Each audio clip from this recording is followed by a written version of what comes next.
Michelle D, nabudol sa Voice for Change ng Miss Universe 2023. Philippines!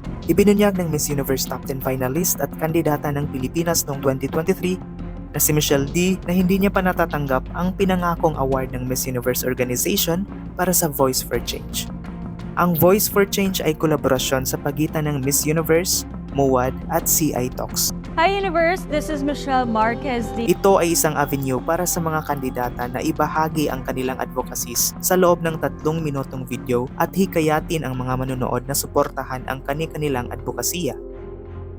Ayon sa anunsyo ni Fred Mawad, 3 kandidata ang mananalo at makakatanggap ng $12,000 ang tig-iisa sa kanila, kung saan kalahati sa napanalunang cash o $6,000 ay mapupunta sa napiling charity ng kandidato. Ang advokasya ni Michelle D ay para sa autism acceptance, inclusivity at empowerment na talaga namang binoto at sinuportahan ng mga Pilipino.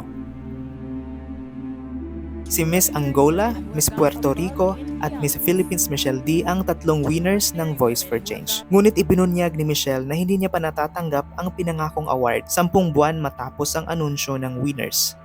Narito ang kanyang pahayag.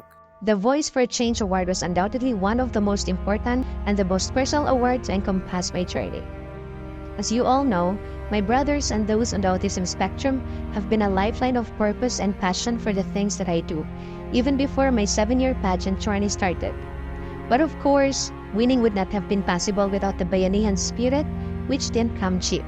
At present, I'm still waiting for the release of the VFC award, and I'm hoping Inaasahan ni Michelle na makukuha ang premyo bago sana magkaroon ng bagong winner sa parehong challenge sa susunod na edisyon ng Miss Universe sa darating na November. Si Chelsea Manalo ang magpapatuloy sa laban ng Pilipinas, kasunod ni Michelle D.